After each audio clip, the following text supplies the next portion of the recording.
Guys, we've got a battle playing out between Nevada and Washington, D.C., and it's got to do with water rights. We knew this was coming. We knew that if the 7 districts that could not come together with a plan that was feasible, that the feds would step in.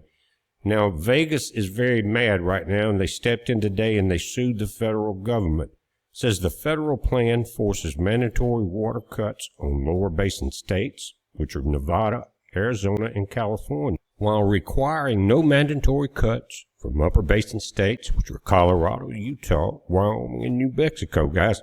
But we've talked about that because they drained Flaming Gorge, or Fontenelle's in trouble, a bunch of the dams up north, and they really don't have a lot of water there that they can allocate to anybody. But we knew these fits were going to be thrown, and that's what we're seeing. And they're talking about the impact on Nevada. And I can see where Nevada, and especially Vegas, that's where the money is, that's where the lawyers are, why they would be upset.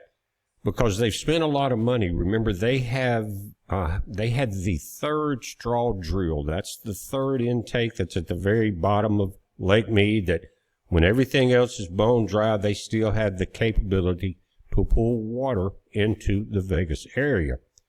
What they're talking about, though, is the impacts.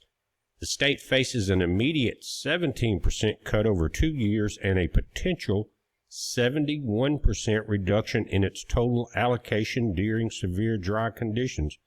I think we may be there, guys.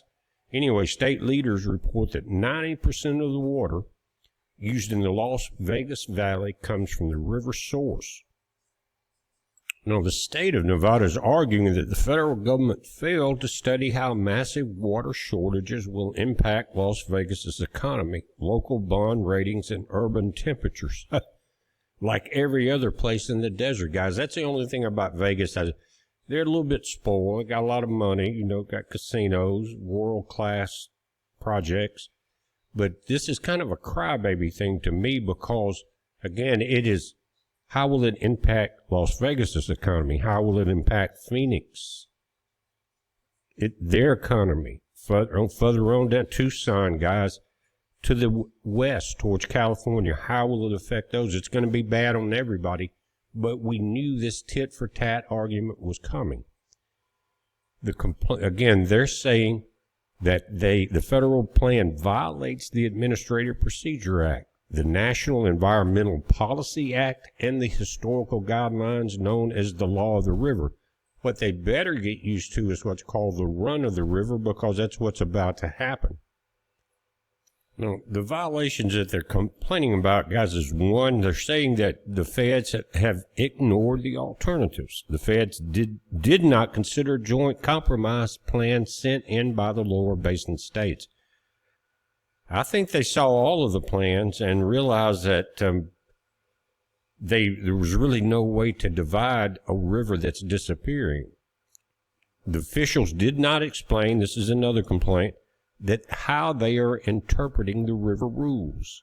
They are ignoring the comments from the lower states, are saying the government failed to answer public feedback and expert comments before releasing the plan.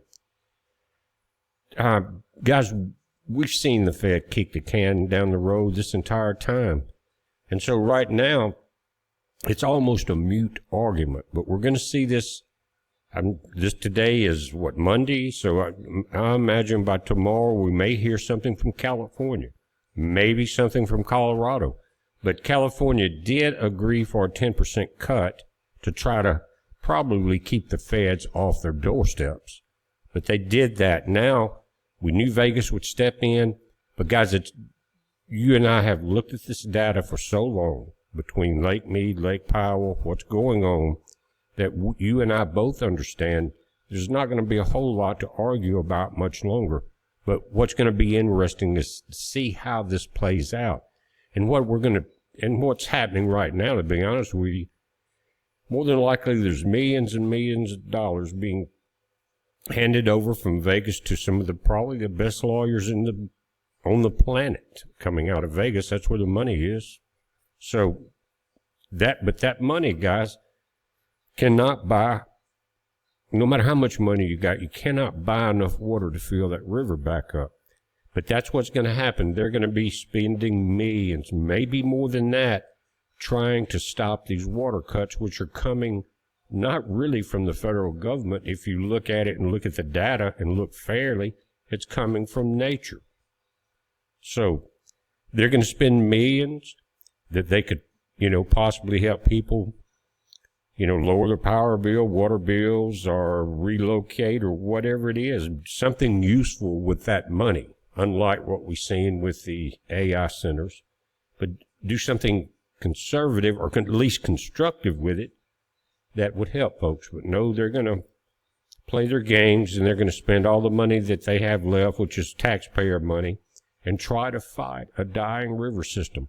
But that does tell you the mentality on both sides, the federal government side and the state side, of how much ignorance that we're dealing with. Now, again, the three things they're talking about, one is they say the feds violated the National Environmental Policy Act, called NEPA. The plan completely skipped analyzing of how cutting Nevada's water by 71% would harm the area. Of course, it's going to harm every area. The cuts could destroy the tree canopy, raising hot city temperatures even higher. You built in the desert, guys. The feds did not study the danger to public health and human safety in southern Nevada. Guys, we have been studying the public health and human safety in southern Nevada, and a lot of the people watching this video or will watch it are from that area. And you're saying the same thing I am. What are you talking about? That's all we've talked about is the public health and human safety in southern Nevada, Lake Mead, Lake Powell, Phoenix, all the way through that area, and saying these exact same things since May. But I remember everybody telling me back then, and you guys in the comments coming in saying, I've talked to my friends here and there, and they ignore it, don't believe it, roll their eyes, whatever. Now that is coming home to roost, and they're going to start crying like we see in other protests around this nation. And again, all they had to do was watch this channel. They would have got the best weather reports, the best river reports, the best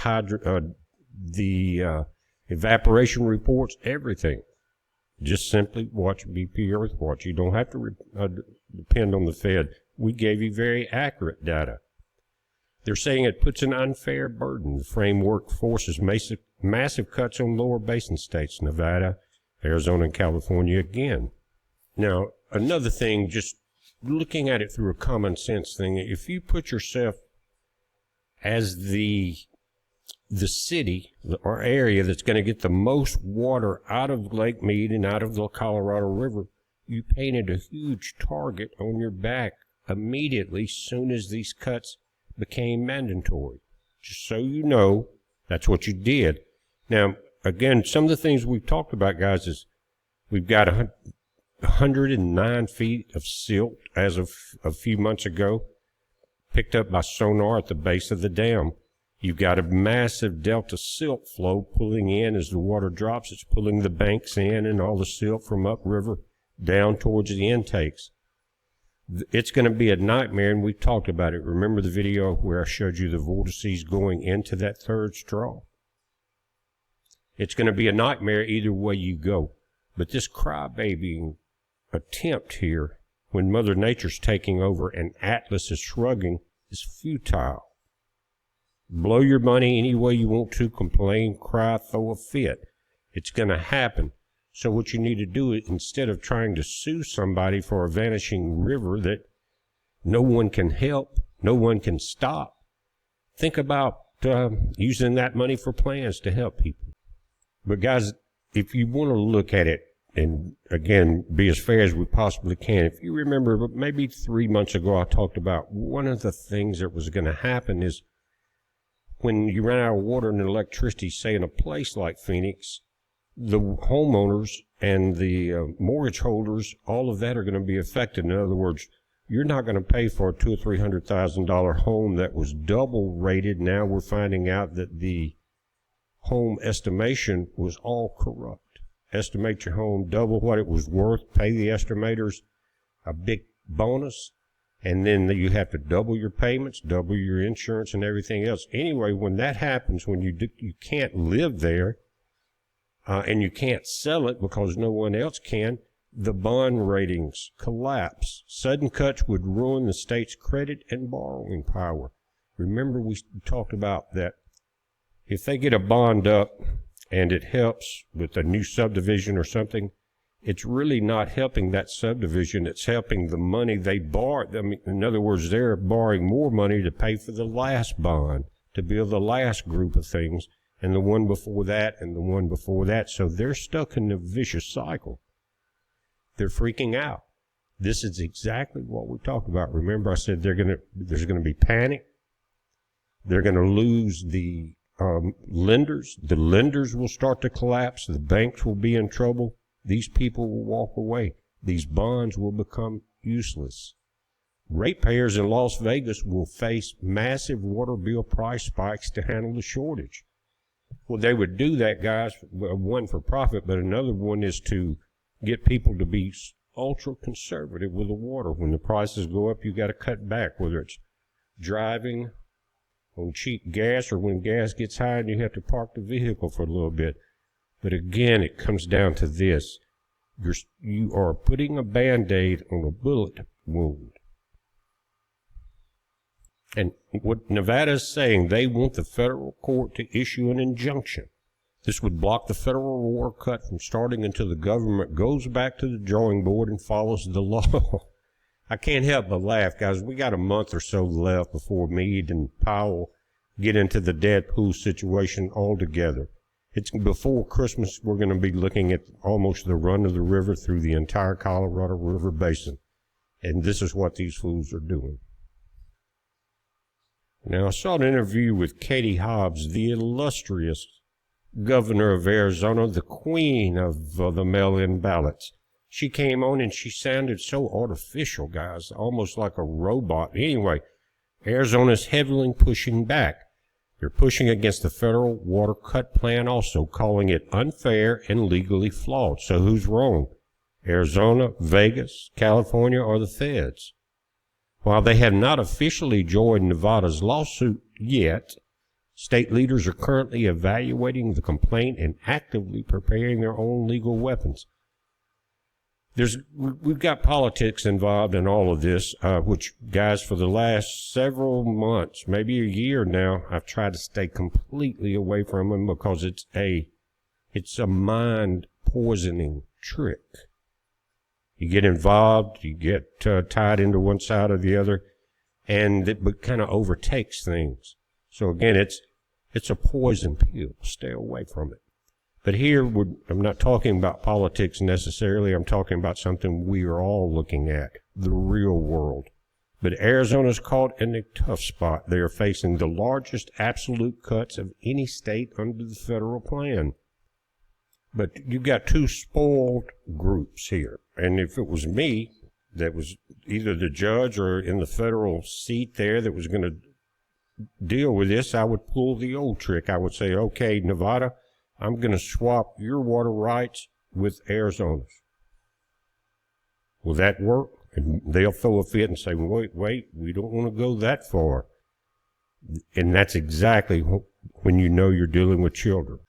Now, they're saying that they haven't actively filed a complaint yet, but they made it clear that they retain the right to sue at any time over these exact federal cuts. No, I think the only reason they haven't, guys, is I think Hobbs and group are trying to keep their head down as much as possible after the fiascos that we've seen over the last few years. And we said this also. They're saying the state has already set aside millions of dollars in a special Colorado River Defense Fund specifically to pay for a legal battle against the feds. How stupid. If it was, legal rights or land or something like that, that's one thing. But a finite resource, again, I don't know what to say. I mean, let them fight, let them blow all the money. It's taxpayer money. And Arizona could be helping the homeless, the poor, try to get out of some of their mess, but no, they're putting millions up. Now, guys, I've got to say this. where's the money really going? Where's it really going? Is it to pad the ledgers of some of the people that may want to bug out? We saw a 52 million, was it 52 million? Something like that was going to be put in to fix some of the problems at Hoover Dam. Where's that going? Because the reason I say that is the feds know this is a losing game. The river's drying up. It will become a run-of-the-river very soon, but it's going to be low for a while. You know, and they are taking the biggest hits. They're saying the federal plan slashes Arizona's overall water allocation by about 30%. And I mentioned this, the cap hit. That's that canal, guys, that your irrigation. Says the Central Arizona Project, the massive canal system supplying water to the Phoenix and Tucson metro areas, is taking a staggering 50% cut. Katie Hobbs is saying that her and other state leaders have vocally rejected the idea of Arizona being used as the federal government's default shock absorber to fix a multi-state crisis. Well, when you in California are using the most water, you're going to get hit the hardest when there's no river to split. Quit crying. Put the money to good use. Go back to the way it was before someone in Vegas got the brilliant idea to do all of this. And again, not getting into politics, but you got Andy Biggs there. He's complained that sparing Colorado, Utah, and New Mexico, guys, and Wyoming, you've got, again, Flaming Gorge, Fontenelle, all that involved. When you spare them from cuts, it is completely nonsensical, Andy Biggs is saying, and places a disproportionate burden on the desert Southwest. Andy, have you seen what Fontenelle and Flaming Gorge reservoirs look like? Have you even taken the time to go and look at the shape they're in? No. You know you haven't, or you wouldn't say something that stupid. And the state experts, especially there in Arizona, guys, they're warning that even with backup plans in which they've got these underground aquifers that I'm sure the data centers have a firm straw into, but they're saying that everyday Arizonans will likely soon face higher water prices and potential restrictions on agricultural watering. But I haven't heard many of the state experts, and I've heard the Bureau talk about it and some others, but you better add the higher price of electricity in with that higher price of water when the grid is still operating. Because without that hydropower cushion, the way that the condition the grid is in now is just going to escalate. So you might as well get used to blackouts from water and electricity, but it's not like you haven't known all summer. As a matter of fact, since May. And here it is. Nothing you can do about it. And if I seem hard on some of these leaders, I'm probably 10 or 15, 20 years older than them. And I'm their elder, and I have a right to speak my voice and to tell them what I see. If they would listen to some other people instead of politicians, they would not be in this mess. But they've kicked the can down the road, and it's almost dented to where it can't be kicked anymore. It looks like a 18-wheeler ran over it when it hit the street the last time. But guys, again, I don't want to keep this any longer and draw it out, but we're going to see it. Watch for Arizona to jump in there. Gavin Newsom may be too frightened to raise his head up too much with the flack he's been catching lately. We'll just have to see if he wants to go against the feds. Will he join in with the southern states? We don't know yet. But it has started. It's coming out of Vegas. The big money is going to be rolling, and the lawyers are probably in a Vegas casino right now drinking it up and enjoying that cash. We're watching it, guys. You watch it. It's a heads up. Be safe.